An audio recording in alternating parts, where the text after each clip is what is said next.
Test, test. Good evening, everyone. Oh, let's try that again. Good evening, everyone. Awesome. Thank you very much. Irvin Scott, happy to be here with you. Graduate here at Harvard Graduate School of Education. I'm part of the faculty here. Before I go any further, is there anyone in the room who has strong ties to the cities of Chicago or Cleveland? Okay, awesome. We want to stay friends, but I just want to assure you that we'll make sure that you get out in time to see what should be an exciting Game 7. As I said, my name is Irvin Scott, and I am senior lecturer here at Harvard Graduate School of Education, and I want to welcome you to this important conversation regarding teacher diversity. This forum, entitled "Where Are All the Teachers of Color?" is part of the 2016 Askwith Forum series. The Askwith Forum features a wide range of topics and invites leaders in the field to address the highest priority challenges facing education. They help strengthen the intellectual life of the school through conversation, debate, and the exchange of ideas. They are also a way to open our doors to welcome members of the greater Harvard community and the general public. In light of next week's election, I'd like to highlight an upcoming forum called "What is a Good Citizen? And How Do You Create One?" It will be held on December the 8th and will focus on civic education and the challenges and division in American society. A really, really important conversation for us to be having. Now, back to our conversation for this evening. Before I go any further, in the spirit of effective pedagogy, I want to involve you in this forum right away. A quick do-now survey, if you will. Show of hands, how many of you can remember a teacher during your K-12 schooling who had an outsized positive influence on you? Show of hands. Wow, not surprised. Nearly 100% of us. Again, show of hands. How many of us can remember the teacher's name? Wow, wonderful.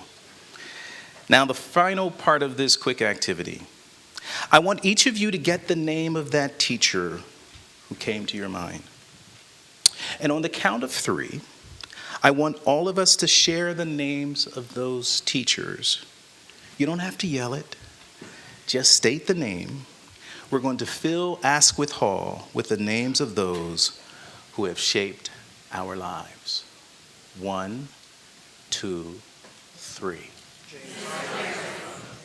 Beautiful. Thank you. The evidence is clear. When it comes to in-school factors that contribute to student learning and success, teachers rank number 1. And when it comes to teachers of color, as with other professions, such as the legal and medical profession, we know there are enormous benefits to having a diverse teacher staff in America's schools. Those benefits extend not only to students and communities of color, but also white students and colleagues. Researchers such as Gloria Ladson-Billings and Sonia Nieto have written extensively on this topic. At the same time, in its September 2015 report on the topic of teacher diversity, the Albert Shanker Institute highlighted 5 salient points as it relates to this topic we're here to talk about this evening. And I just want to highlight them for the context for this conversation. And I quote, so the first point, over the past 25-year period from 1987 to 2012, the minority share of the American teaching force, including Black, Hispanic, Asian, Pacific Islander, American Indian, multiracial teachers, has grown from 12% to 17%. That's the first point. The second point, the minority share of the American student population also grew during those 25 years, albeit not at the same tempo as increases among minority teachers or teachers of color. Minority students now account for, and we know this, for more than half of all public school students. Third point, as a consequence of the growing minority student population, However, progress towards reducing substantial representation gaps between teachers of color and students has been limited. Teachers of color remain significantly underrepresented relative to the students they serve. Fourth point, the most significant impediment to increasing the diversity of the teacher workforce is not found in the recruitment and hiring of teachers of color. Nationally, teachers are being hired at a higher proportional rate than other teachers. Rather, the problem lies in the attrition. Teachers of color are leaving the profession at a higher rate than other teachers. I repeat, teachers of color are leaving the profession at a higher rate than other teachers, according to this report from the Albert Shanker Institute. And the final point, teachers of color are not evenly distributed across the schools in this country. They tend to be concentrated in urban school settings, serving high poverty minority communities. But analyses of the survey data show that that minority teachers or teachers of color are not leaving the profession at a higher rate because of the poverty of the race and ethnicity of the students, or race and ethnicity of the students, but because of the working conditions of the schools. The strongest complaints of teachers of color relate to a lack of collective voice in educational decisions and a lack of professional autonomy in classrooms. End quote of those 5 points. Salient points. They resonate with me as a former teacher. So this evening, we want to dig into these issues together. We're fortunate to have a panel who have been or continue to be teachers. And we'll explore these more systemic issues together. In just a second, our panelists will join me for a conversation. And at the close of the conversation, we will open it up for questions. Everyone say, questions. Not commentary, questions. A question takes less than 30 seconds and ends with a question mark. But now let me introduce our panel. If you will allow me to introduce each of them and hold your applause to the end, it will help us save some time. First, we have Nathan Bowling. Nathan teaches AP Government and Politics and AP Human Geography at Lincoln Public High School in Tacoma, Washington. During his 11 years of teaching, he has taught middle school reading and high school social studies. Gibbs Bowling, or Mr. Bowling, is the 2016 Washington State Teacher of the Year, a 2016 National Teacher of the Year finalist, and recipient of the 2014 Millikan National Teaching Award. He co-founded Teachers United, a teacher-led policy advocacy organization which researches issues, forms a position, and brings education to the fore with the community leaders and legislators in Washington State and beyond. He has testified before the Washington State Legislature on reform matters, and he writes on education issues. His blog, A Teacher's Evolving Mind, gained national attention with his post titled, "The Conversation I'm Tired of Not Having. If you haven't read it, you must read it. Write it down. It's a powerful blog." He earned his bachelor's degree and a master's in teaching at Evergreen State College. We're super excited to have him. Emily Kuzelbush is the Assistant Superintendent for Human Capital, overseeing educator recruitment, hiring, performance management, and teacher and leadership development for Boston Public Schools. She began her career as a second and third grade teacher in Baltimore and Boston. She then moved to work in Boston Public Schools, creating professional development programs for teachers, and then working with a team to establish the Office of Educator Effectiveness. She has conducted research focused on issues of teacher quality and has consulted with a variety of nonprofits on issues such as educator evaluation, teachers' unions, school reform efforts, peer assistance and review programs. She earned her master's and doctoral degrees in administration, planning, and social policy from the Harvard Graduate School of Education. Right here, she holds a bachelor's degree from the University of Virginia. Estefania Rodriguez is currently K-8 History and Social Studies District Instructional Coach for Cambridge Public Schools. She immigrated to Hartford, Connecticut from Columbia with her family, where she was an undocumented student in the public school system throughout much of her childhood. She is dedicated to increasing the number of teachers of color in the classroom and supporting all teachers in using critical pedagogy, ethnic studies, restorative justice, community activism, and decolonizing curriculum to empower students. Rodriguez earned her master's degree from the Harvard Graduate School of Education in the Learning and Teaching program. She graduated from Boston University, summa cum laude, with a bachelor's in secondary social studies education. And Eric Shedd is a lecturer on education and director of the Harvard Teacher Fellows program, at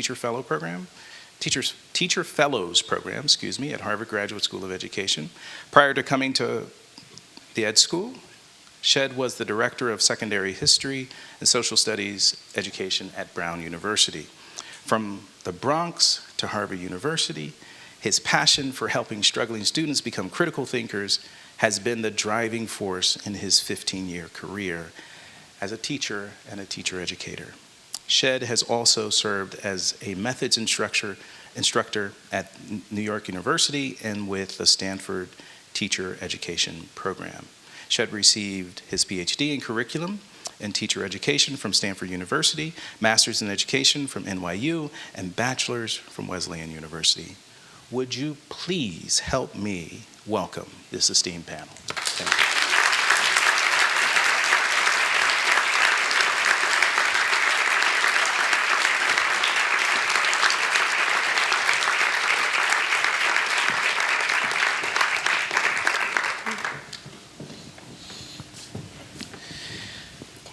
Great. So excited to have you guys here. So let's just jump into the conversation, but let's start a little personally. Since you've all been teachers, what I'd love for you to do is talk about what role identity, any part of your identity, curious about race and ethnicity in particular, played in you making a decision to go into teaching or to teach where you taught.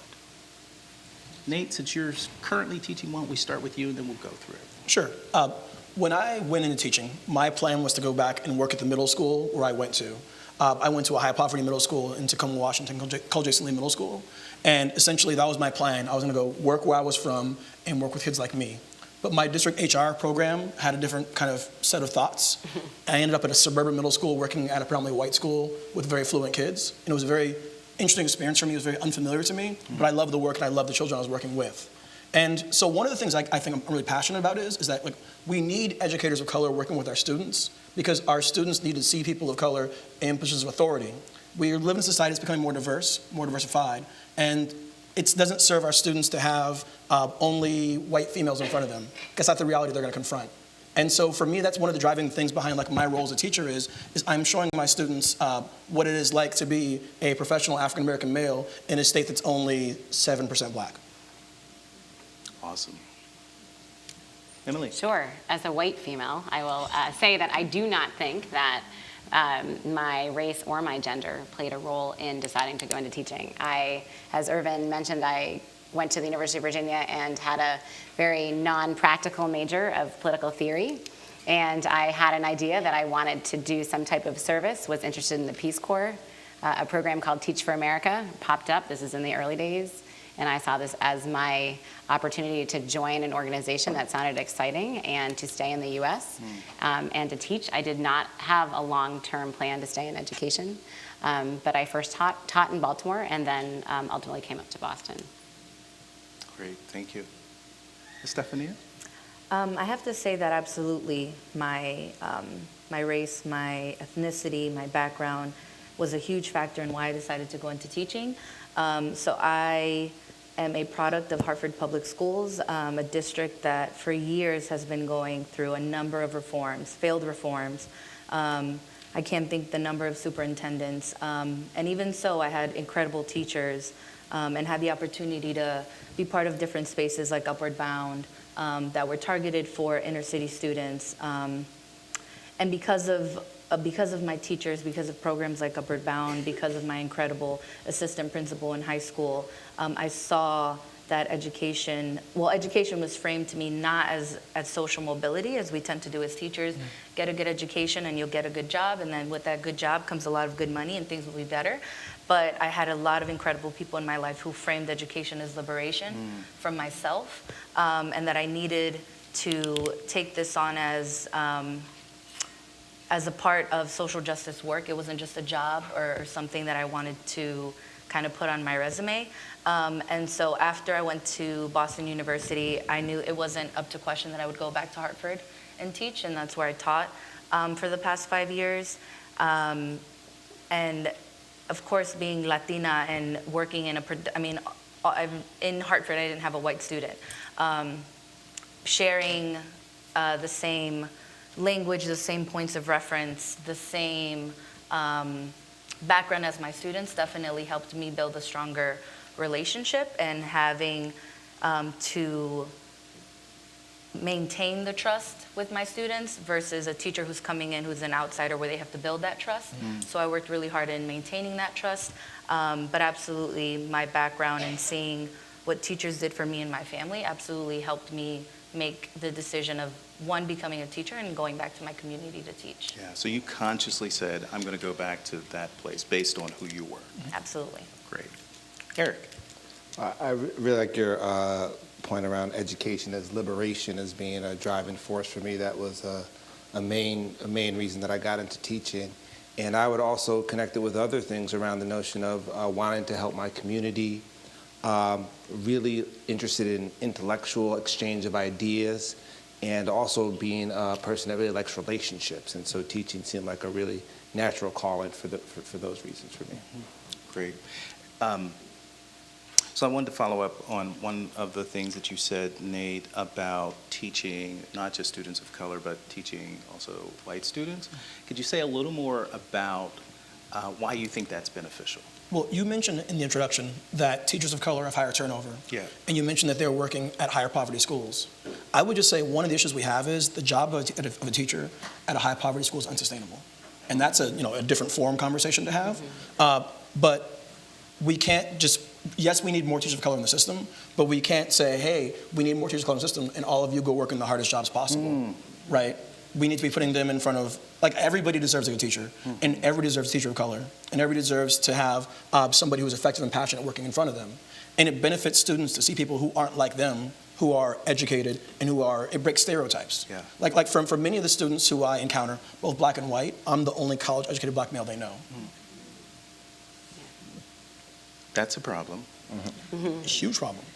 So according to the recent report that I just mentioned, while teachers of color are being hired at a higher proportional rate, they're exiting at a higher rate. The 2 points that the report pointed out as being sort of key contributing factors, one was a lack of collective voice in education decisions, and a lack of professional autonomy in the classroom. I think I would add in there also a lack of support, potentially, especially if it's a struggling school. So Emily, or any of you, what's your perspective on this? Have you seen this in your own experience? How would you address it? What's the role of principals? What's the role of professional development? Just talk a little bit about it. Right. So to give you a little bit of context, in Boston, we're a little bit unique. We were one of the cities that was profiled in the Shanker report, while other urban districts have seen double-digit declines like Philadelphia and Chicago. Boston has held relatively steady at 37% of our teachers are teachers of color. This is still a problem because 85% of our kids identify as Black, Latino, Asian, or have a different racial or ethnic background. So we continuously are proud that we have actually stayed steady in the face of the stats that you're giving us, and we have a huge goal of diversifying the workforce so that our teachers look more like our students. The other thing about exits, what we see in Boston is that although, for example, Black teachers compose 21% of our workforce identify as Black, only about 17% of our resignations are Black, so we are bucking the trend that way. People who resign are people who are not retiring. They're making a choice, I think to the point about are people staying, they are making an active choice to not stay in Boston Public Schools, and that's not good. It isn't greater than the proportion of Black teachers, but it's not good. However, we are experiencing a trend that is also across the country in that we have a higher proportion of Black teachers who are at the retirement age. So again, while 21% of our teachers are Black, 30% of our retirements are Black teachers. Just to get back to your point about retention, we have all been teachers, and we know why we loved teaching where we taught, and in some cases, I know why I left teaching. And these are the conditions that are good for all teachers. In that school leadership, strong school culture matters probably more. We hear from people more than anything. Do you have a group of teachers that you're collaborating with? Do you have a principal who is supporting your work? Do you have the materials and resources? Do you have opportunities for growth? And these are conditions that we need to make present in all of our schools. Estefania, you actually do coaching now. Can you talk a little bit about that role as a coach and how having teachers support one another could be actually a way to ensure that more teachers of color or beyond, stay in the profession? In terms of coaching, Cambridge is very unique that they even have a history coach, because history tends to not get a lot of attention. So my role is unique in the sense that I'm one coach for all of the K-8 teachers in Cambridge. But through coaching, in terms of, we're talking about best practices and good pedagogy, but it's still very, very difficult to create a space for teachers to collaborate. And those limitations come with any district. Having collaborative time, having opportunities for teachers to work together and plan together, I think that's a problem in all districts. But in terms of getting at teachers of color, I think that is one of the things that is just so important and valuable for teachers to have. Not necessarily on the professional development piece, because I want to go back to Nate's point about sustainability.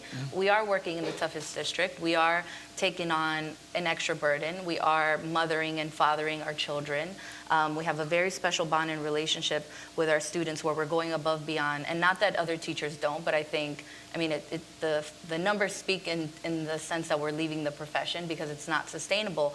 And we're not creating spaces for teachers of color to heal, to talk about how the districts that we work in can also be considered systems of oppression, because we're not allowed to change the curriculum that we might want to change so that it actually allows our students to feel that their communities and their voices are in the content and the curriculum in our classrooms. And we're not providing these spaces for teachers of color. And again, the work is hard. And teachers, in addition to the work that they do with students, we need to practice radical self-care. And why not do that in a space with someone else who's going through the same thing as you are going through? So as a coach, I wish I could create that space, but I feel that that's more of a district level decision, because it's just not sustainable and it's exhausting. And again, for all teachers, but particularly for teachers of color, we need to be able to have a space to discuss these issues and also plan and collaborate to improve our teaching, but also so that we can stay in this job, because this job, in addition, teaching is not neutral. It's a form of activism. It's part of doing our work as social justice warriors, or whatever you want to call it, but we're not given the space to debrief, to talk, and just heal and testify about our experiences. So you came back to the word, again, heal, which I think is powerful in the context of this conversation. Can you just say a little more what you specifically mean by heal for teachers? And is it just for teachers of color, or is it teachers who are dealing with stressful situations? The reason I use the word healing is because teachers of color started as students of color. And as students of color, they probably were in a school system that was, for most students, no different than the prison system, or no different than, I'm trying to think of another example, but in the sense can also be very oppressive to students of color. So it's not like those experiences go away. So as a student of color, you're in a system where you're being over-suspended, your actions are being criminalized, there's very strict policies, you don't see yourself in the curriculum, you don't see yourself in content, you don't see teachers that look like you, and then we're asking those students to become teachers. And then they go into institutions where the same thing happens over again, where they're not, I mean, if we look at the numbers for students of color here at HGSC, they're not very high. And as a student here, I also voice this concern that I don't see my communities being talked about. And if they are, it's from a deficit lens. So then I have to go through that, being beat up again and through that trauma. And then I go teach. And then once again, I'm dealing with whether a district, whether more systematic issues where I'm just being beat up by everyone. And then I still have to save face and be present and love my students and care for my students. And never at any of those points am I being asked, how are you doing? Are you healing? Are you healing through this process? And especially in the communities that I've worked in, I've lost students have lost family members, and I'm just expected to show up the next day as if this is a typical part of the job. This is, what you're expected to do, so get over it and continue teaching. And as a woman of color, it's rare, unless I've created these spaces on my own, to have a space where I can heal with other teachers of color, because we need encouragement. And I can say that it does feel a lot better coming from someone who is experiencing what I'm experiencing. Yeah.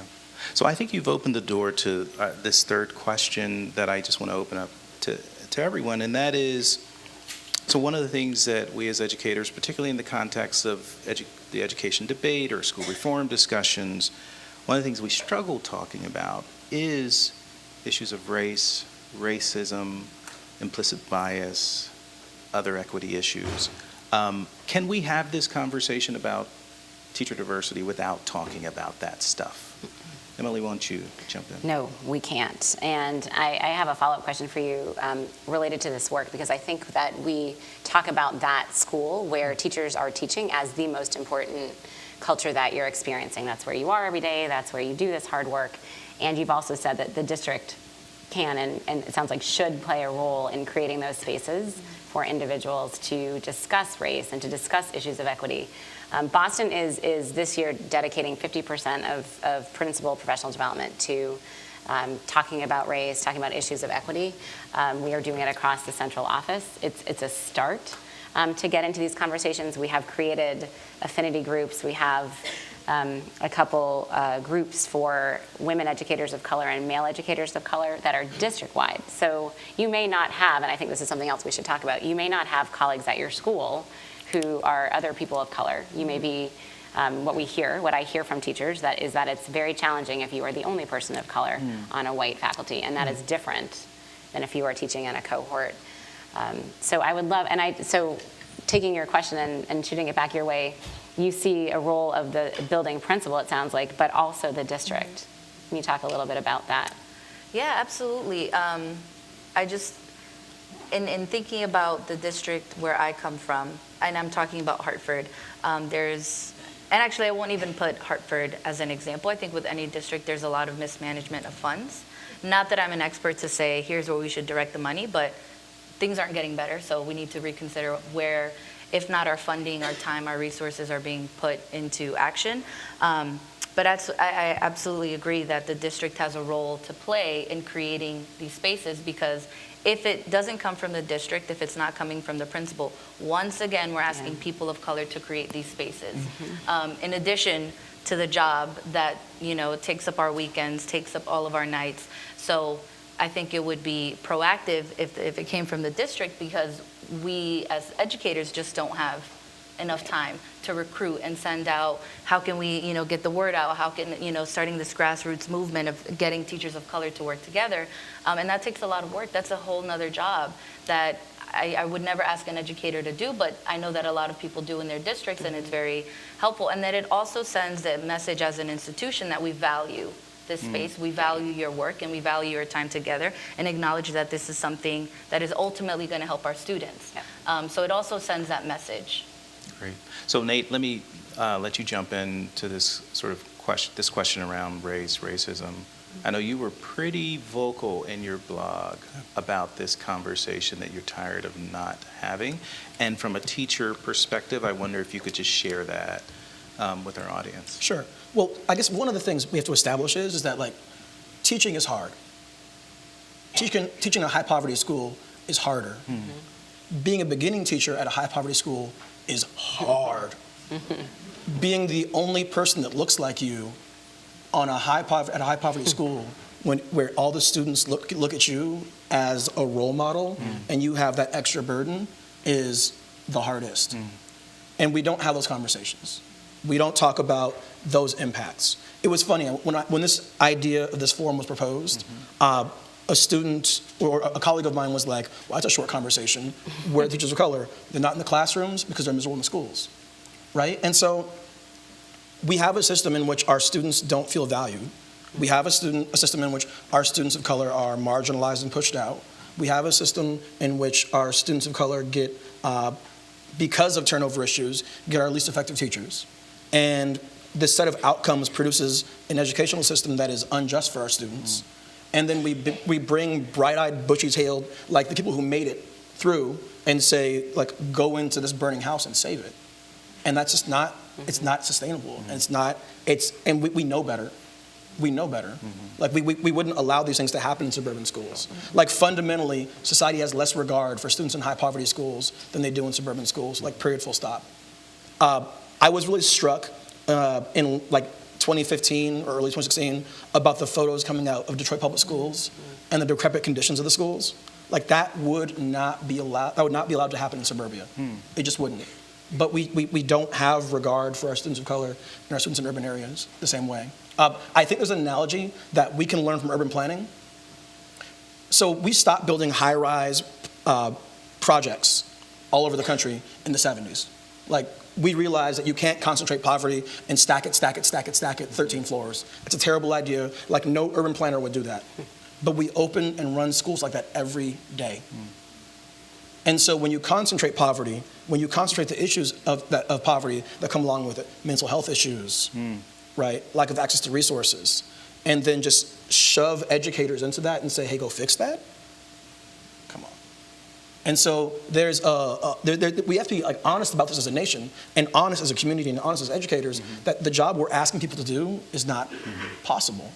And so then what are the resources we need to bring into these high poverty schools in order to make that work sustainable? So let me just follow up on that. Please. You're not suggesting with that analogy to just simply make schools smaller, because there was a big strategy around making that happen, trying to make that happen, particularly for high schools. You're saying much more than that. Well, I feel blessed as a child of the 80s because I was in school during integration. And I know that I went to an integrated school that is no longer integrated. We basically decided that integration wasn't worth it as a society. We had integrated, and we decided, nah, hard pass, we're walking away from this. In Seattle, where I'm from, when integration started, 3,000 white students vanished from the district. Integration had its peak in 1988. Coincidentally, 1988 is the period when the achievement gap was the smallest.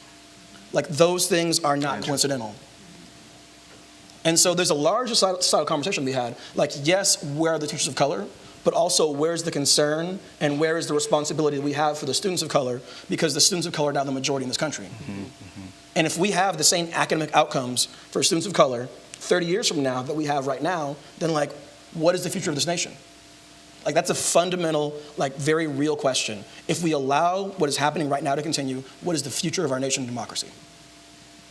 So this is one of the reasons why you got to read this blog, because he goes into this much more in depth, really powerful. Yes, Eric. I just wanted to actually respond to an opening point you made in your remarks around, being the only black teacher, and what is that like, and that pressure. And that's a reality that I've been trying to understand, because in the schools that I've worked at, I was one of many black teachers.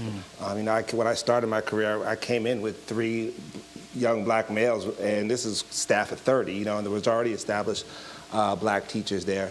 And so when you talk about this rank of sort of being the only person that looks like you as being the hardest, I found being one of many black teachers in a school of all black and Latino students as being a huge asset. And in many ways, my job was easier, and it wasn't something that I sort of went in thinking about, but I saw it immediately in their relational piece, and sort of, I think that there's another way to look at, sort of the asset and the value and the ease of which we can have as teachers of color, specifically when the relational, when there's sort of matches, right?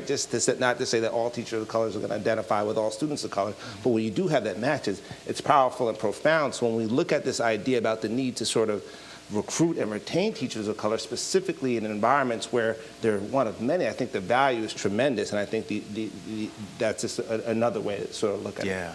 Oh. Can you be really explicit? I hear this, I've heard this before. Why? Where is the value coming from? Why going in with other black teachers? Why was that such an asset for you? You know, actually, I think it was it was more, honestly, working with a bunch of black and Latino students, right? When you talk about white privilege, one of the things is that often that you can be in a room with people that are like you, right? Yeah. So my day-to-day work, I was in a room with people like me. And I guess what I'm saying is that by coming in with other African-American men particularly, I didn't have to deal with being in the staff room and saying, well, you know, it's subtle, right? But I didn't have any of those pressures. So it wasn't so much that it was a value, rather that I didn't have the pressure or the stress that comes with being the only African-American. But the real value I saw was in my classroom. And I felt that day to day, like, you know, you're with your people. You know? Yeah. So let me sort of build on that and ask this question pretty explicitly as much as possible. How would you rank matters of ethnic and racial identity in terms of their importance relative to other factors, such as in determining a teacher's capacity to improve student learning? Is it just about that racial ethnic connection, or are there other things that are more important? Anyone, just jump in. I don't think I can, when I think of that question, I don't think I could rank them vertically. Yeah. I think of all of these factors: best practices, curriculum, teacher preparation, teacher recruitment, So if you think of that more on a scale or a spectrum, Yeah. for me, race is at the top, and it touches all of them. So we can't talk about teacher preparation if we're not talking about anti-racist pedagogy, and we can't talk about teacher recruitment if we're not having specific recruitment efforts, and we can't talk about teacher retention if we're not providing ways for this work to be sustainable in some way. So I don't think I can take any of those factors without considering that when we're talking about, actually not only communities of color, but in teaching with any community, that you have to have those frameworks or that lens to analyze all of those components. So I don't think I could pick one over the other. I think that with everything, we need to be talking about race, racism, ethnicity, multilingual, bilingual learners, all those things, they come into play. So I don't think we can, and I think that's where the system has failed, where we try to rank them, and then we think, okay, well, right now we're going to focus on best practices. Actually, it's not that. It's reform, and we're going to close this school, and we're going to open this charter school. And we try to rank them in terms of importance instead of having the lens to analyze them all critically at the same time and holding them all accountable for what's happening in education. What do others think? So the question is about the race of a teacher, Yeah. and so what I would say is that I agree with the spirit of what you were saying, but I would say I look at it two ways. I would say on an individual level, while my race has been a value to me as a teacher, a tremendous asset, I wouldn't rank it particularly high, meaning that I think that there are thousands and millions of white teachers out there that are doing great things with students of color. And as someone trying to recruit and train teachers, absolutely recruiting and training teachers of color is a priority. But my number one priority is getting great teachers in front of kids who need them. Okay, so I would say systemically, race and ethnicity is at the top, right? Meaning that while it might not be an individual factor that depends how an individual teacher does, you cannot have kids going through school without having teachers that look like them. You cannot have staffs where you don't have some of your staff looking like your kids. So from a system perspective, I think it's near the top, if not at the top. But at an individual level, I think there's all sorts of possibilities for great teachers, and it's really the quality of the teaching and the relationships that you do that ultimately. So a really important distinction, individual versus systemic level. Absolutely. Nate or Emily, want to add to that? Go Please. for it. I would just add, so I'm not a great teacher because I'm black. Like that. I don't want to tell any tales here, but like one of the worst educators I've seen in my entire life was an African American female who like was near retirement and like should have went. Yeah. Right. No names. But I am the teacher I am because of the life that I've lived and the path that I've walked. And so I have a shared set of communal experience with my students. I grew up not in the neighborhood where they grew up, but the adjacent neighborhood, and understand like the daily impacts. I am able to talk with them about experiences I've had with law enforcement that are, and engage with them in a manner where we speak the same language, have the same cultural understanding. But there are white educators out there doing that every day as well. And so For me, it's my race is an asset and a part of who I am, but it's who I am that makes me an effective teacher. And so one of the things that we have to get better at doing is identifying what are the specific like qualities and character traits that make an effective educator, and then identifying those early in preparation programs and getting those people to our neediest schools. Because like you said in the beginning, the number one in-school factor impacting student achievement is the effectiveness of the teacher in the classroom. And we need to get our most effective educators with our neediest students. And our neediest students are in our highest poverty schools. Yeah, that's right. So, right. You all have said this beautifully. In Boston, only 40% of our kids in grades 3 through 8 are proficient at reading, and 37% are on grade level in math. Like, that's unacceptable. We do not have the workforce that we need. So none of these factors are mutually exclusive. The other thing that the other perspective I'd give is that it is, in my view, it is the district's role to set policies, to set programs in place so that we can create our own pools of teachers, develop them, cultivate them, recruit them, then to do the work with our school principals so that they are getting hired into schools, and then to create programs and spaces where teachers can grow and learn and collaborate. And we have to do all three of those things. It is the principal who does the hiring, and there are some conversations that have to happen with principals. Is it possible that a kid starts in your school in kindergarten and goes through grade 5 and never has a teacher of color? Is it possible that your student in middle school has math for 3 years in a row and never has a female teacher? These are conversations that need to happen with the team doing that hiring. So let me pause for a second, go back to our survey at the beginning of this discussion where I asked you to raise your hand. Just want to throw this question out there. How many of you was the teacher that you mentioned a teacher of color? Raise your hand. Okay, look around. Look around. Great.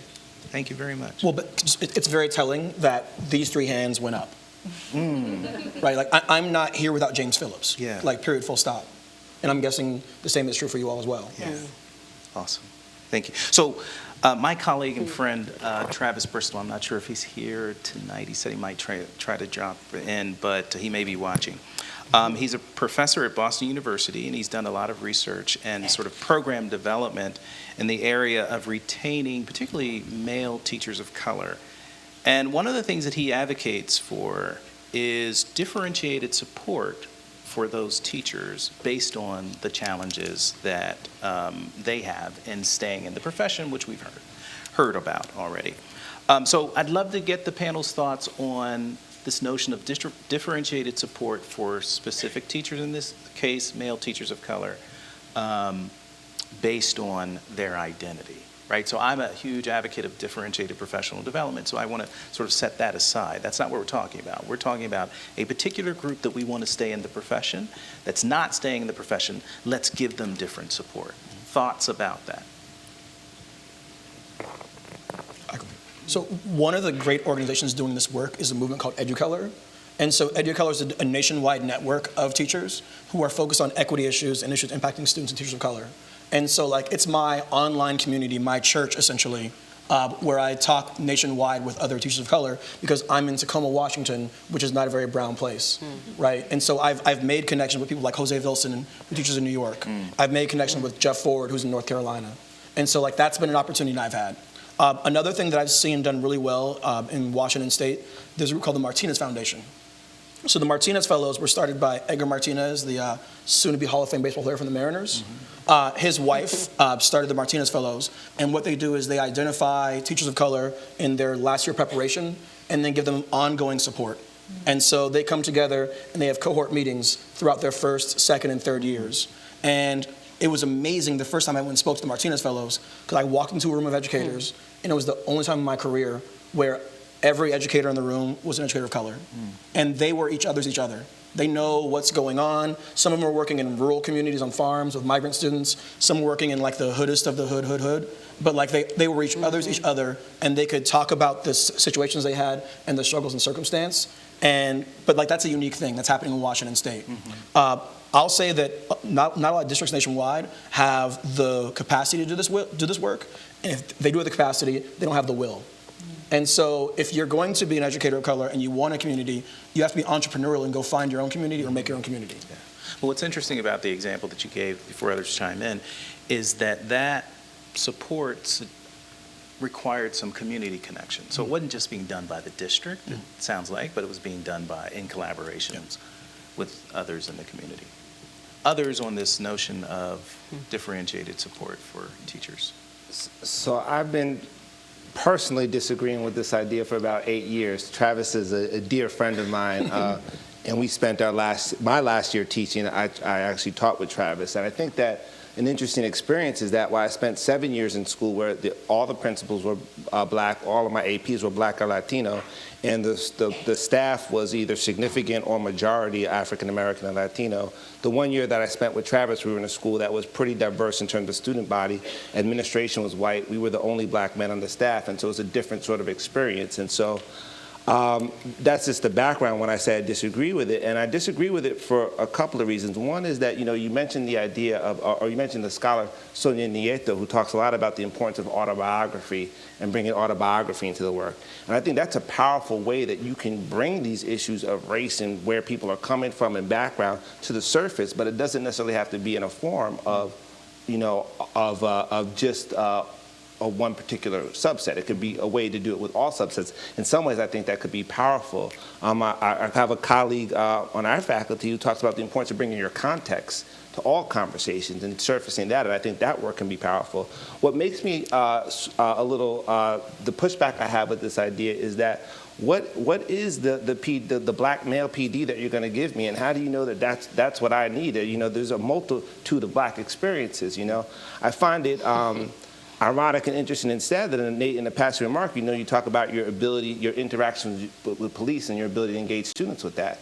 I also have that same experience, and I would suspect that many black educators, we know Skip Gate does, right? Mm-hmm. And so I get that there are those common experiences, and so I have been thinking that, perhaps that there is some opportunity to come around and talk about those experiences as groups of educators from a common background. But overall, I think the danger in doing that is that I think if it's prescribed where we're thinking about that there is a particular PD or a topic for this group or that group, that could be potentially problematic. So I wouldn't say I disagree with the idea wholesale, but I do have some concerns about what it would look like and how you would plan that in a way that it engages the multitude and the diversity of a black male, a Latina female, so on and so forth. So Emily, if I'm not mistaken, it sounds like there's some of this differentiated professional development support happening currently in Boston Public Schools. Right. Is it with principals, is it with teachers, and how is it playing? Yeah, and I never really think about it as differentiated professional development. They are executive coaching programs for male educators of color and an executive coaching program for women educators of color. But essentially, it is differentiated PD. And these are programs that have existed, the males group for about 3 years, the women's group just began. And the purpose is, I think, to get at a little bit of what you were saying, Estefania, about creating a space for educators to speak freely where they might not feel able to speak freely in their own school, depending on the makeup of their staff or the culture there. It also is explicitly in place as a retention strategy. We use the Insight Survey, see my colleagues out there, we use the Insight Survey in Boston to gather data from all of our 125 schools, from teachers. It's a one way to hear teacher voice about what they're experiencing in their school, what opportunities they have for growth, what types of support, feedback they're getting from their principal or other colleagues, all types of indicators that can roll up to predict whether teachers are going to stay. And what we see across Boston is that, on average, teachers of color experience retention strategies less frequently than white teachers. So a retention strategy could be something simple that may or may not mean something to you, which is just, I really value you being here. I hope you're planning on staying.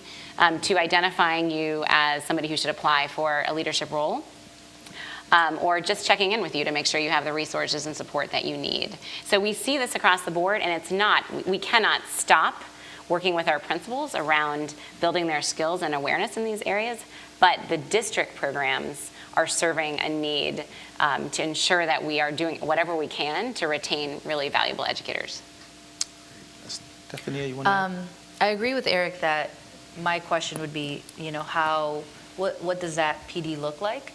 But I just don't think we have enough differentiated PD overall. I couldn't tell you the number of times that I sat in a PD that was about STEM or elementary literacy skills. And not that I, sat there and didn't get, valuable information or new ideas about how to teach, but I never received differentiated PD about social studies or 7th grade social studies. So I think we just need differentiated PD overall, because there's a lot of time wasted, and I'm sure a lot of teachers feel this way, where you sit at professional development and you're like, I don't know what I was supposed to get out of this. It wasn't tailored to my needs or to the needs of my students or to my curriculum or to my content or to my subject area. And then I also think, if we've made changes, I think about the STEM movement and how when our numbers came out and the U.S. was behind, very, very behind when it came to STEM, immediately there was this push that we needed more STEM PD, more teachers, we needed to create incentives. Now we have the numbers showing that teachers of colors are not staying in the classroom, they're not entering the field. Where's the big movement to keep them there? So we've done it in other areas, why not differentiate in this area as well? So building on that point, there have been, at least lately, some national efforts to sort of put a focus on this issue. I think of the U.S. Department of Education's TEACH program, where they're actually targeting individuals of color, or New York City Department of Education's New York City Men Teach, which is specifically focused on African American male teachers. What else would you encourage systems to do, either at the national level or at the district level or individual school level, to get more teachers of color to come into profession? Are we doing enough? What else would you encourage? So we're obviously not doing enough, right? Like, are we doing enough? No. Absolutely. There's a systemic thing we need to do, and then like the human relations thing we need to do. Systemically, like, I believe in grow your own programs, and I think it's really important we start identifying students who are talented and when they're in high school, and then helping them find a way to get through college in a way that's affordable. So when they come out with a degree, they can actually stay in teaching because they're not, up to their neck in loans. I have a young lady who I know very closely, who's from the Yakima Valley in Washington State. It's agricultural land. And she's right now at the University of Washington getting a degree in mathematics. And she wants to go back and teach on the land in Yakima. But at the end of next year, she doesn't have a choice. Like, she's a math degree in Seattle. Right. Come on now. Like, is she really going to go back and work in Yakima for $35,000 a year? Right? And so there's systemic issues. So we have to find ways to get students of color through college and into classrooms in a way where they're not debt-laden, because we lose talented people in STEM who are debt-laden because they can take that degree and work somewhere else. But a personal thing for me that I've kind of come to is that we don't have teachers of color because we don't cultivate them and we don't encourage it. So it used to be in my government class, if a kid was awesome at explaining court cases and could argue very well, I would say, you should think about law. I don't do that anymore. I say, you should think about teaching. Because if you can explain something really well, and we don't do that, right? If a kid chooses basketball, we have a path for them. If a kid's good with a football, we have a path for them. But hey, this young person can explain things really well to other people. They belong in front of a classroom. And so for me, that's my one thing that I do is if I hear a kid explain something, I'm like, oh man, you are a great explainer, you should teach. Or if a kid has a good reading voice, I'm like, oh man, 4th grade is calling you right now. Right? And it's those little things. It's going to take an inside-out strategy. Yeah. It takes a cultural change within the profession and from educators, but also the systems that need to be created as well. Others on that question? I agree that it starts in school, and by school I mean K through 12. We have to change our schools, because why would I ask a student of color to be part of the system that oppresses them? Why would I do that? Why would I set them up for failure? So we have to change schools. And when we frame teaching in terms of what Nate is saying, you should be in the classroom, we actually have to sell them something that's real. Because when I drank this Kool-Aid where wow, if I become a teacher, I can be, I can make change. And then I go into a district, a turnaround district that's failing, and then I fail. And I don't feel like I did enough. So why did I go into teaching and without a doubt, I made progress with my students. I can sleep at night knowing that I did awesome work with my students. But in terms of systemic change, I failed. I don't think I did enough. So that's the other part where we tell, students of color, go into teaching, although you don't see yourself in the curriculum, you don't see yourself in the content, you don't see your community and your history being valued here, be part of that system. And then in addition to being part of that system, if you get to that part, because we're talking about college access, we're talking about higher education being affordable. If you somehow are the lucky ones that make it through that, then again, we put them back into that system where they cannot be agents of change. And how disheartening of that. And again, the numbers don't lie. It explains why teachers are leaving. And then I think the other piece when we think about teacher preparation, again, I've been very critical of the Harvard Graduate School of Education of we are not preparing teachers to get into the field, and particularly urban communities. So we're teaching this one size fits all, that if you learn here at Harvard and whatever we provide you, that should fit, and it doesn't fit. Each community, and I'm not saying urban communities have their unique needs, within those urban communities, the needs are very, very different. So we're not, teacher preparation programs, graduate school programs are not preparing teachers to have these conversations about race, racism, systems of oppression, anti-racist pedagogy. So then we prepare our teachers, and again, we're not giving them the tools to dismantle these systems. So I think there's work to be done in all layers. And I agree with Nate that we're just not doing enough. So I think there are two follow-ups for that.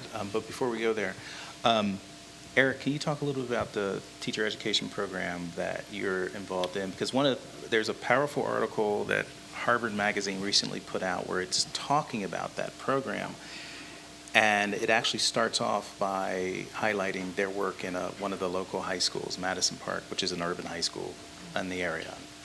Yeah, so I think in terms of the teacher prep, and I really love the focus there in terms of what we can do to really prepare folks to succeed in these environments, I think is that, one is that if you're talking about folks staying in the field, young teachers of color or just young teachers, period, the preparation's got to be key. And so one of the things that we're doing is we're not only thinking about marshaling the powers of the academy and sort of the thoughtful sort of work we can do here at HGSE, but really getting students into the field where they are doing the work with students from communities in need. And so that's what we do initially in our program. A week after fellows graduate, we're placing them in schools for a short period of time where they really begin to do that hard work.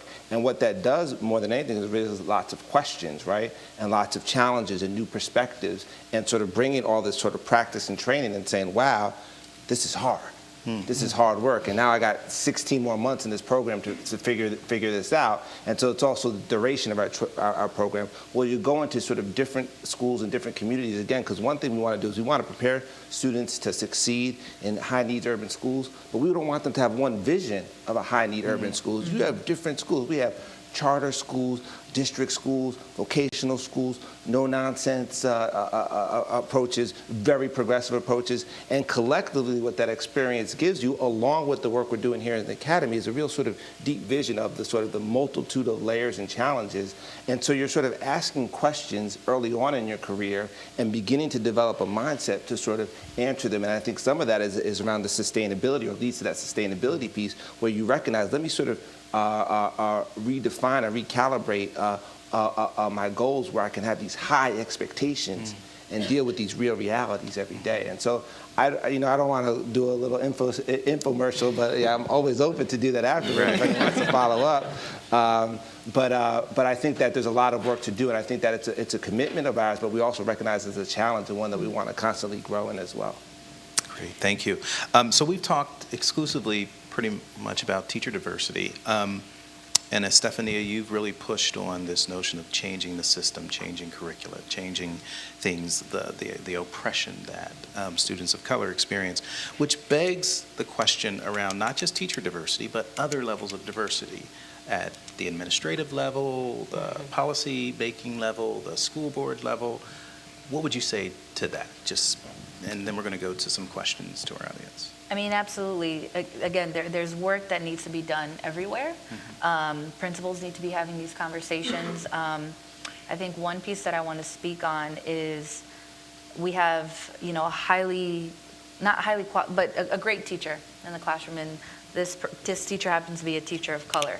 And thinking about how do we encourage that teacher to work with. Again, it's very difficult when you're working in a very high need school, but how can we support that teacher to work with other teachers, to mentor, to coach other teachers?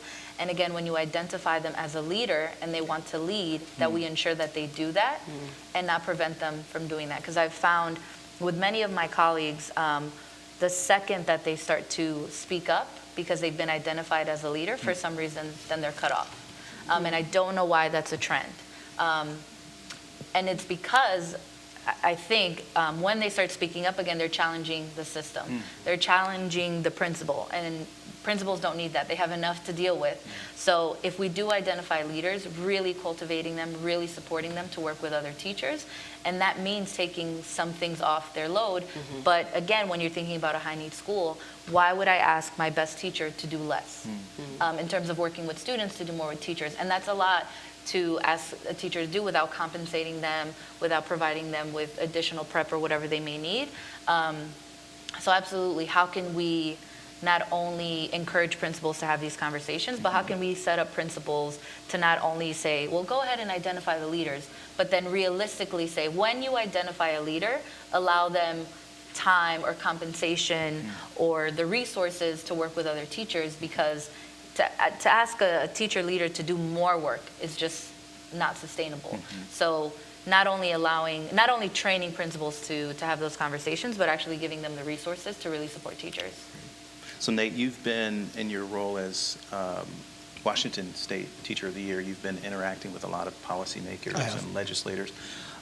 Do you find them to be a diverse group? No, not especially. Well, and just articulating the problem that we face right now. A majority of the students in our school are students of color. Even more so if you go below grade 8. And so like in the younger grades, like the browning at the bottom is phenomenal, and is going to be a shift for our society in the next few years. Like we're looking, I teach government, so I'm thinking about like Texas and Arizona. We're looking at those becoming swing states all of a sudden in the election. Like that demographic change is real. We have a teaching force that's 80% white female. We have legislative policymakers that are 85% white male, and whose experiences are completely divorced from the realities of a classroom and aren't engaged with the classroom and don't really know what it looks like in a classroom, and honestly don't listen to educators when they try to tell them. And so, like, what are the outcomes we're gonna get from the system? We're gonna get outcomes that are based on what they had when they were in school and what they needed when they were in school, but what they needed and they had is not what our students need and have. And so we have a policy apparatus that prepares our students, that creates solutions based on 30 years ago in a totally more homogeneous society. Like the number that I keep having in my head right now is Ronald Reagan in 1980 won 59% of the white vote. And that got him president of the United States. Mitt Romney won 59% of the white vote. And that got him sent back to Utah. Like the nation is changing fundamentally. But our policymakers are not plugged into that change and not plugged into those communities that are changing. And instead, the people who are in those communities are objects of policymaking instead of being consulted in policymaking. Yeah, and the layer in between the school level and the policymakers, that central office. And I woke up one day and realized I was a central office administrator. It is not something that most people grow up thinking, That's what I hey, would it do. sounds so cool.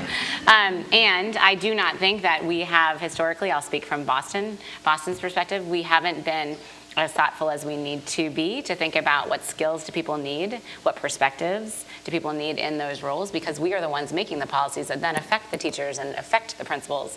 And as we have learned from recruiting and hiring teachers, you can't just go out one day to hire a teacher and expect there to be a wide, deep pool of teachers of color ready to be hired. It's the same thing for central office administrators. We need to be thoughtful about what skills we're helping them develop and what types of jobs we are hiring them into.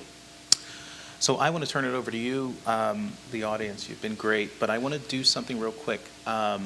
Teaching technique. I want to take 2 minutes for you to turn and talk to your neighbor. And here's what you're going to do. Here's what you're going to ask. What resonated with you that you've heard already? Everyone must do it. 2 minutes. Do it now. Everything you guys said resonated. And I kind of just want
30 seconds. Give you 30 seconds.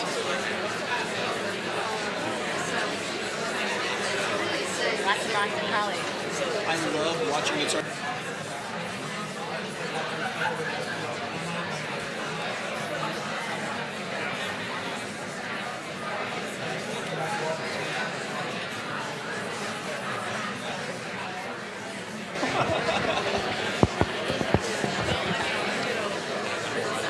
Okay, 10, 9, 8, 7, 6, 5, 4, That's what I mean. 3, 2, 1, 0. Thank you.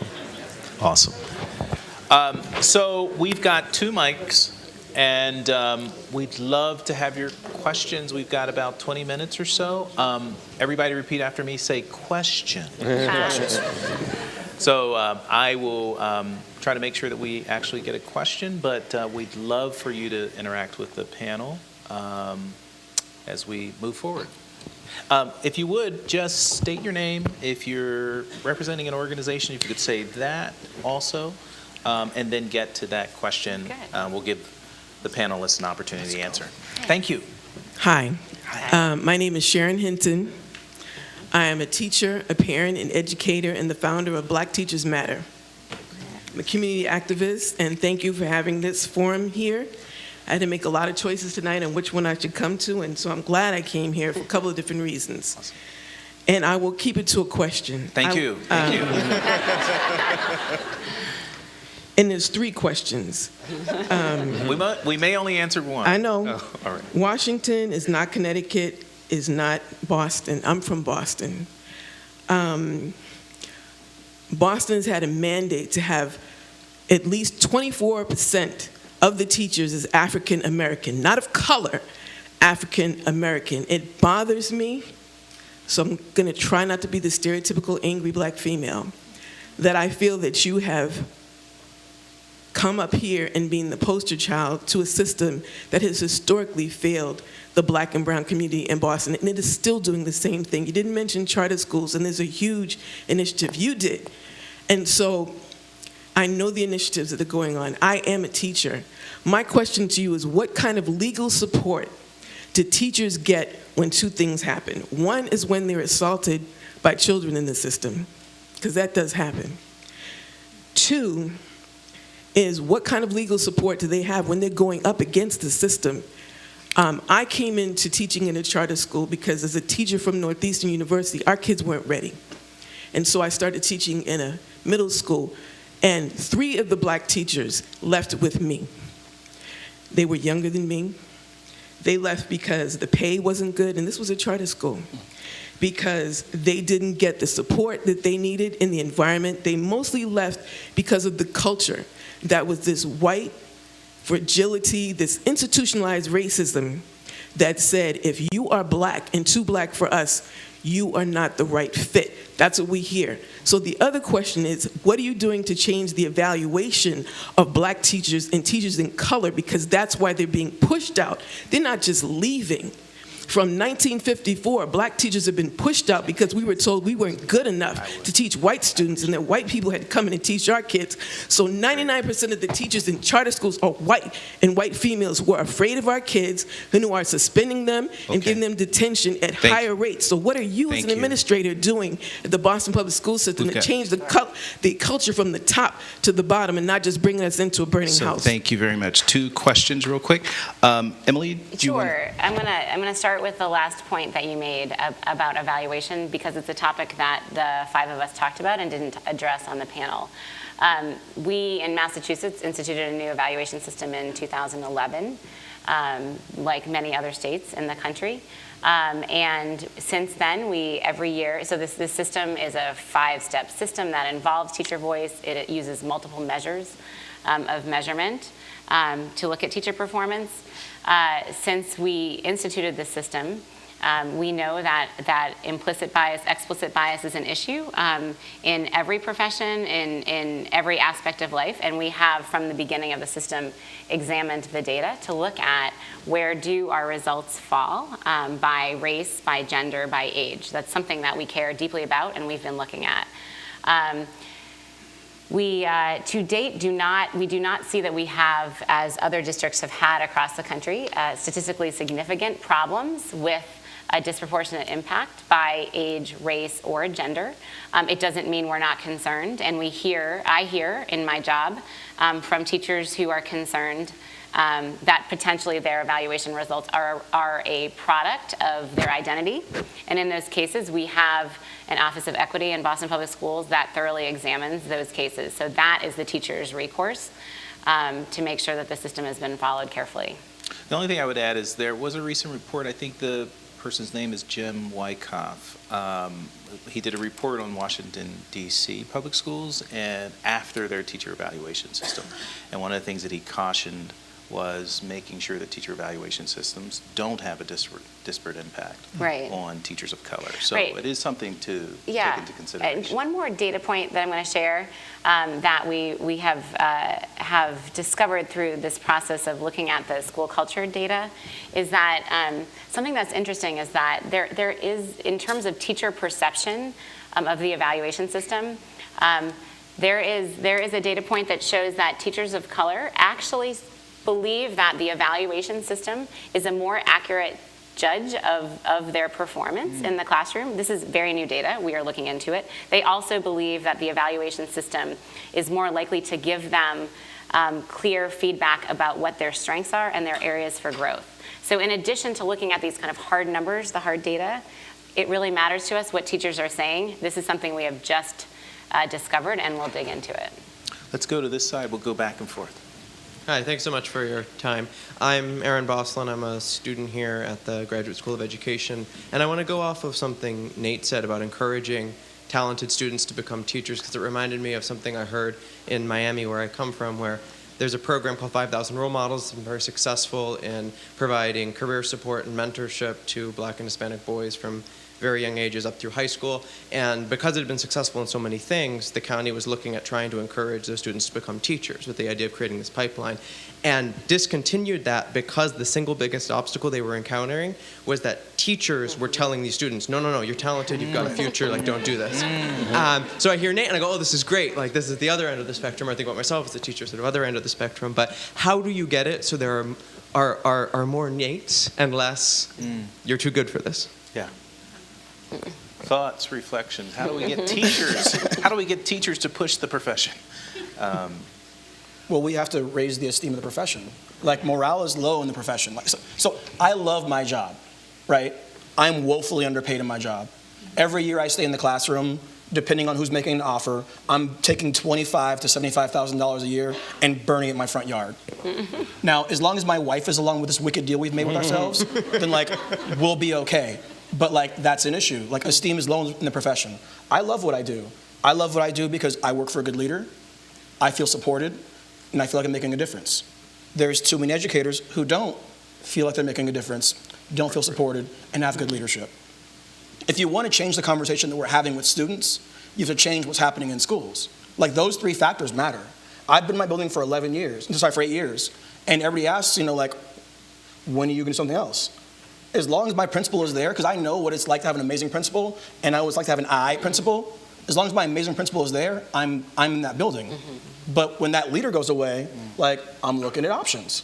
And again, if I don't feel like I'm making a difference, if I don't feel like I'm being supported, if I don't feel like I have good leadership, then, like, I'm going to go. And so we have to cultivate those things within the profession. Like, every teacher should feel like they have those three things. Every teacher, every day should feel they have those three things. And if they have those things, then you fix retention crises and you change the conversation in schools. Did you throw out pay also? Did you say? Yeah, money's a factor, but money's really a factor. Like, we all know that, like, we're not going to get rich teaching, right? Pay is a factor at the entry level, and is less of a factor kind of going through. So, like, yes, if I have a degree in mathematics, it's preposterous in Washington State that, like, I'm looking at between $35,000 and $45,000 a year. We need to do something about the bottom pay rung. But, like, mid-career educators, like, we've made the deal with the devil. We understand. Now, don't get me wrong. Like, would I take more money?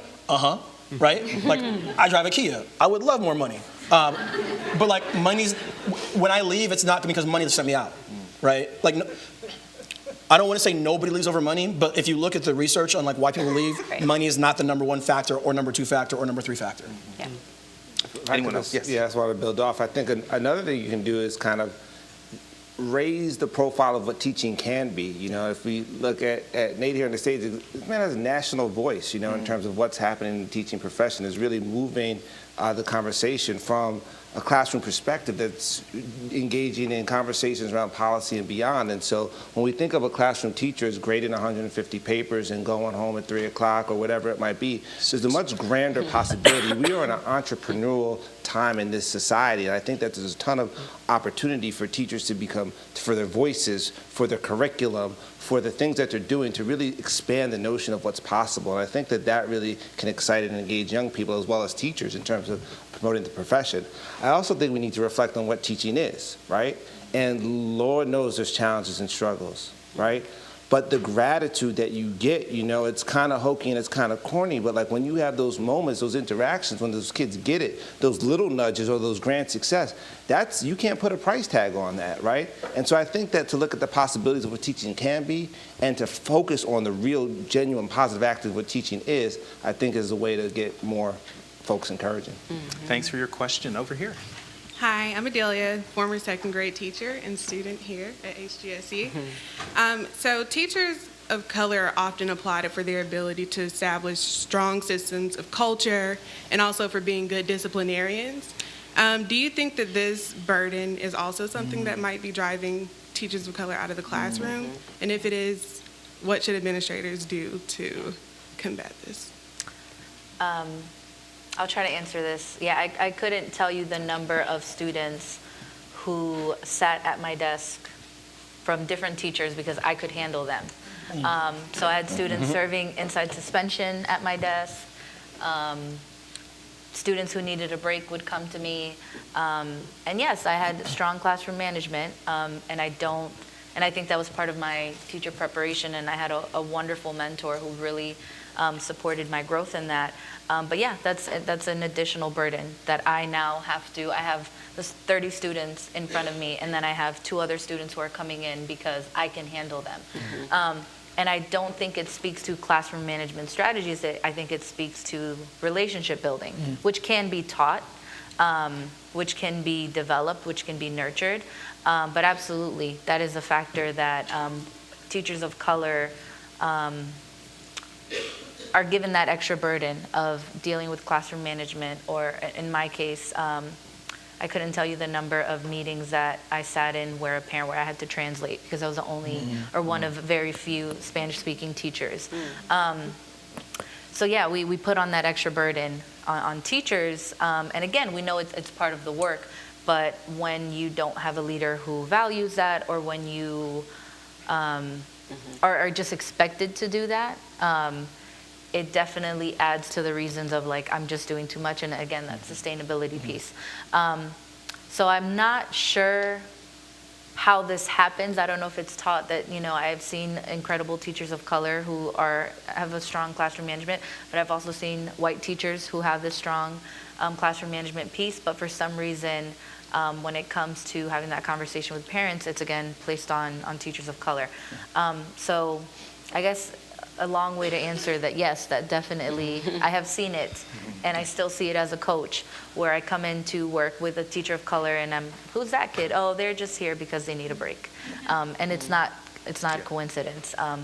So it's like those extra duties that we're placing on teachers that lead to that lead to burnout. It's just not sustainable.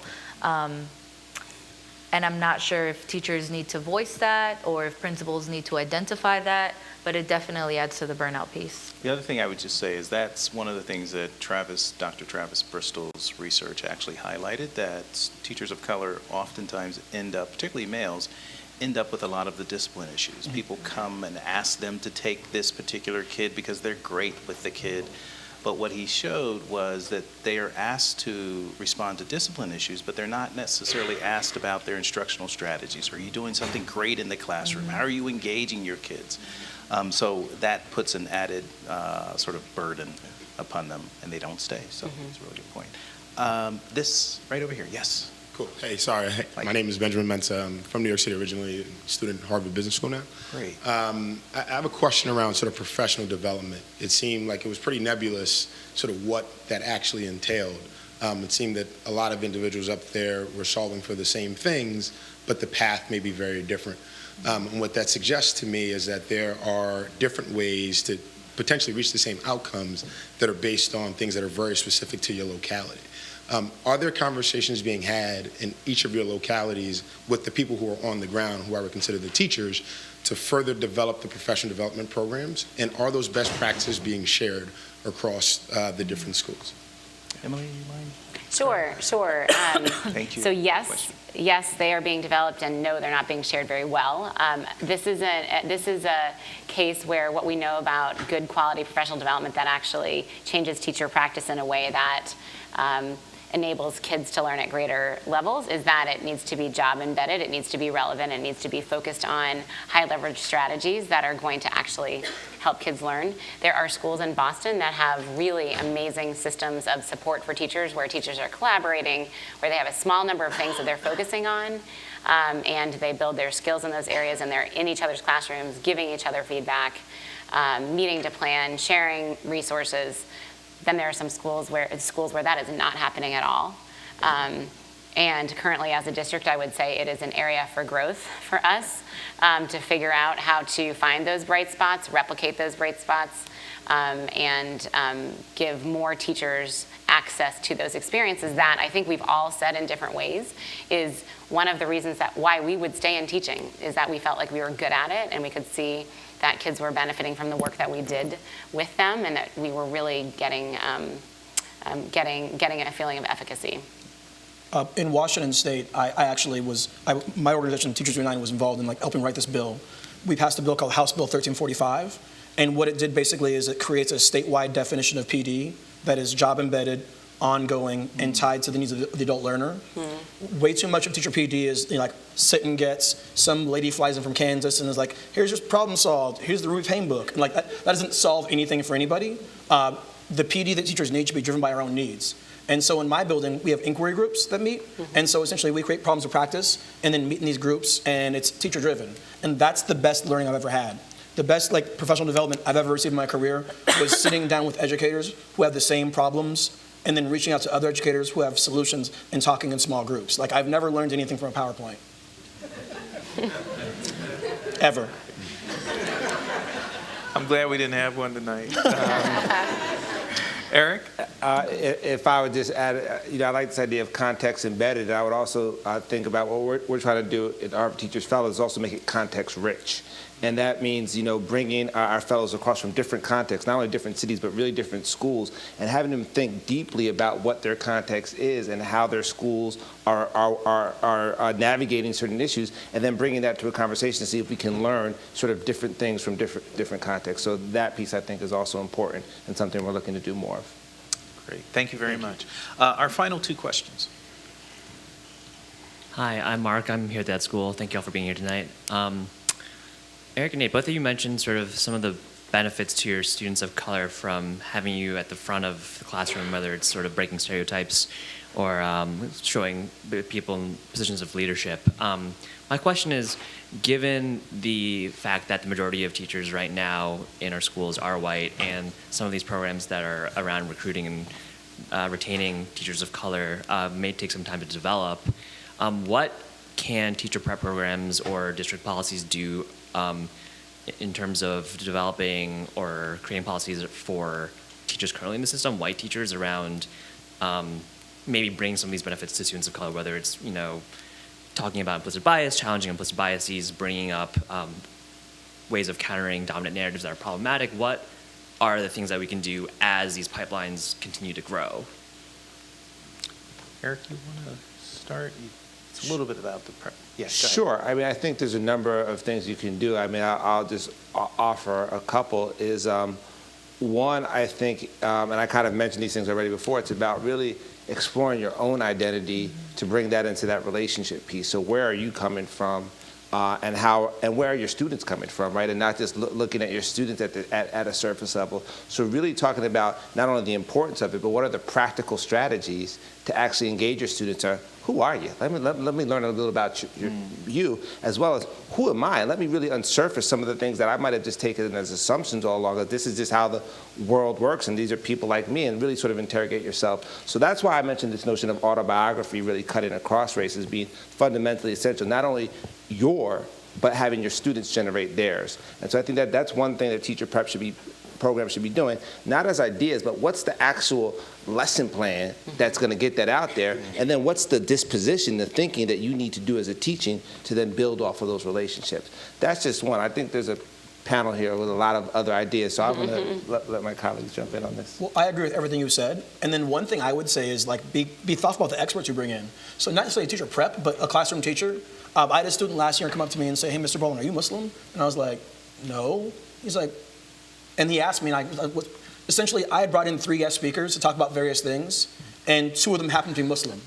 So the idea that I brought Muslim people into the classroom made him think that I was a Muslim, because why else would I do that? So I would say to teachers, think about the experts you bring into the classroom. Can you find a Hispanic, Latino, or African American, Asian American person who's an expert who can come in and demonstrate expertise? What I love about my job is I get to stand in front of my students and I get to talk about the world, and they're hearing about democracy, they're hearing about justice, they're hearing about civilization, they're hearing about economic development from a black face. And that right there changes the narrative. We can have very different conversations about economic development and colonialism from a black face. And so what can you do to bring in faces of color into your classrooms? If we have 80% white teachers, which we do, and it's probably worse in Washington State, what can they do to bring faces of color in as experts in the classroom? Thank you.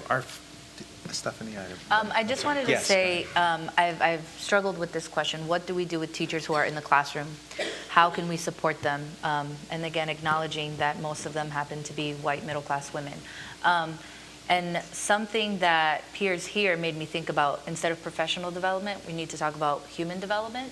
And when I left the classroom, I was like, I'm going to Harvard because I need to learn about policy, I need to learn about law, I need to learn about reform, I need to learn about all these system level things. And that's what I came here for, because as a teacher, I didn't feel like I was making enough change. And then after a year here, I realized that the answer had been staring at me the whole time, is that in order to improve teachers, in order to support teachers, we need to have professional development that, to Eric's point, is about human development. Are we unpacking our privilege? Are we talking about the biases that we have, the stereotypes that we have about our students? Am I willing to put my white comfort and white fragility aside and really unpack how I might be perpetuating systems of oppression in my classroom? Am I willing to do that? And not many people are willing, but how can we create safe spaces or safer spaces and have honest or courageous conversation, whatever buzzword that you want to have, and allow teachers to unpack that. And we're not doing that. And I think that's critical because, teachers can teach for years, and I've seen this in my own profession when I've run professional development where I bring up these issues. And I have a teacher who's been teaching for 20 years, and true story where she said, I realize now, 20 years into the profession, that I'm harder on my black students. She went 20 years without interrogating the fact that she had an implicit bias. So I think that's a failure, whether it be as a principal, as a coach on my end, and I'll own that why are we not running professional development or human development where teachers are allowed to interrogate these things? But I think too often, we, in terms of white teachers, we put white feelings at the forefront and say, that's probably not the most comfortable PD, and people are going to be in their feelings. That's what we need to have. Why not? And I think that if we ask teachers, they'd probably be for it and say, yes, as long as I'm in a safe space that I can interrogate and ask these questions about myself, I'm willing to do that work as long as I know that this is going to benefit my students. Absolutely. Powerful. Thank you. Final question. Yes, good evening. My name is Nas. I'm a senior at the college. So what, this is not necessarily a question just for Estefania, but you could have prompted it in some of the things you discussed. What role do we think that history and social studies curriculum, particularly Eurocentric history and social studies curriculum, has played in alienating students of color and producing in them a sort of underdeveloped sense of agency and of their sort of ability and their potential to act in and on the world, and thus the sort of lack of desire or motivation to go into the teaching profession. How much is sort of curriculum reform being taken into account as a sort of long-term investment in addressing the core roots of this problem? Before coming on stage, we noted that it is not by coincidence that three of us up here happen to be history teachers. History matters, and it's so unfortunate that we put history on the back burner, and even when we do, it's this Eurocentric dominant narrative of history. And I have been trying in my career to voice that we need ethnic studies, we need Latino and Chicano studies, we need to study indigenous peoples, we need this, and it is not by coincidence that we see students in these classes outperforming their peers, really becoming alive in these classes. It's not by coincidence. So again, going back to why don't we have teachers of color, I struggled with, for many years, sitting in a history classroom, as much as I loved interrogating the past, not seeing myself in the curriculum. And again, it has to be, it has to come from the institution. I know plenty of teachers who say they're history teachers, but they're really doing ethnic studies. I'm one of them that, yeah, I taught U.S. history. I was teaching ethnic studies. However, it sends a powerful message when the institution, again, Harvard Graduate School of Education being one of them, the college being another one, to say this is valuable, this is valid, this is U.S. history, and we need to change the curriculum. We need to insert people of color. We've been here. We're staying here, but for some reason, it's not valued, and we're looking at the criteria of what makes a good curriculum, and for some reason, communities of color don't meet that criteria. So in terms of reform, absolutely, as a coach and as someone who develops and writes curriculum, for me, that is where I find that I'm gonna do my work in, and push curriculum reform to the forefront, because students have to see that they are a part of our country, that they are part of history, and that I think that would only motivate them further in terms of if we're talking about getting more teachers of color, but it has to be from an institutional standpoint, and one of them being that ethnic studies is U.S. history and it matters and it should be in the curriculum, and that we value it, and we're not going to make it a module, we're not going to make it an elective, and we're going to say that teachers with ethnic studies backgrounds are the same, meet the same criteria in terms of hiring someone who said they were a U.S. history major. We should be hiring teachers who have an ethnic studies major in their background as well. I just end on that. Just end. Awesome. Great question. Thank you very much for your question. Would you please help me thank our panelists?